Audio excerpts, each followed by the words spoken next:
ముందుగా ఏటీవీ న్యూస్కు స్వాగతం. జులూరుపాడు మండలం గుండెపూడి రెవెన్యూ సర్వే నెంబర్ 117లో ఉన్న భూమిపై విచారణ జరుపుతారా, యుద్ధం చేయమంటారా అంటున్న ఎల్హెచ్పిఎస్ వైరా నియోజకవర్గ ఇన్ఛార్జ్ లక్వాత్ నాగేశ్వరరావు.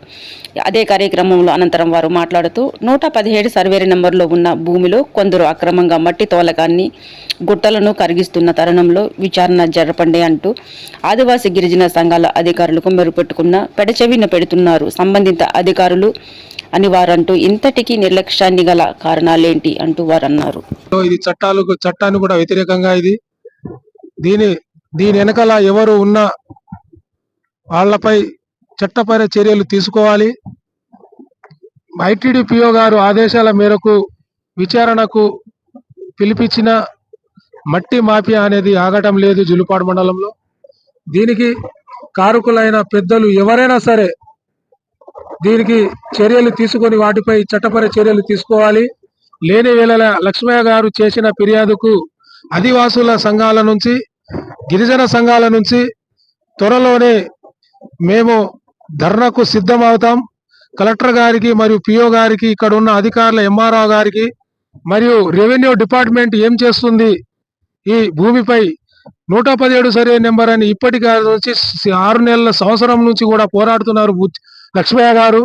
అయినా కూడా వాటిపైన అధికారులకు స్పందన రావటం లేదు.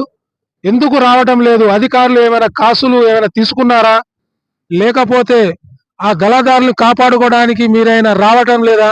అది సీలింగ్ భూమా అసలు భూమా అనేది పాని నక్కల్లో చూపిస్తే పబ్లిక్ కూడా నమ్ముతుంది కదా.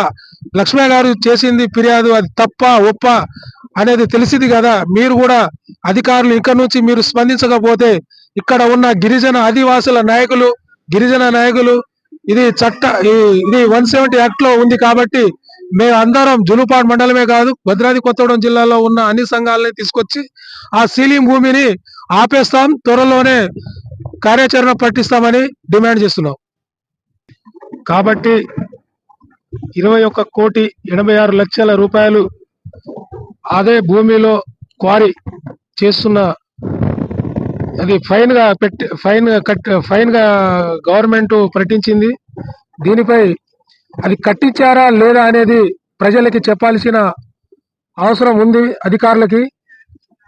కాబట్టి వాళ్ళు 21,86,00,000 రూపాయల రసీదుని పబ్లిక్ గా వచ్చి వాళ్ళు ఆ రసీదుని చూపెట్టాలి. లేదా అదే సగం కట్టారా, కొంచెం పాలవంతు కట్టారా, 50% కట్టారా, 75% కట్టారా, 100% కట్టారా అనేది అధికారులు చెప్పాలా. చెప్పని వేళలో అధికారులే నిర్లక్ష్యం చేస్తే అధికారులు వాళ్ళ వెనకాల ఉన్నారని మాకు తెలిస్తే మేము ఉద్యమానికి సిద్ధమవుతాం. అవసరమైతే అన్ని సంఘాల మద్దతు తీసుకొని అఖిలపక్ష సమావేశంలో కూడా మాట్లాడి అన్ని పార్టీలకి కలిపి ఉద్యమానికి సిద్ధమవుతామని ఎల్హెచ్పిఎస్ లక్వాత్ నాగేశ్వరరావు డిమాండ్ చేస్తున్నాం.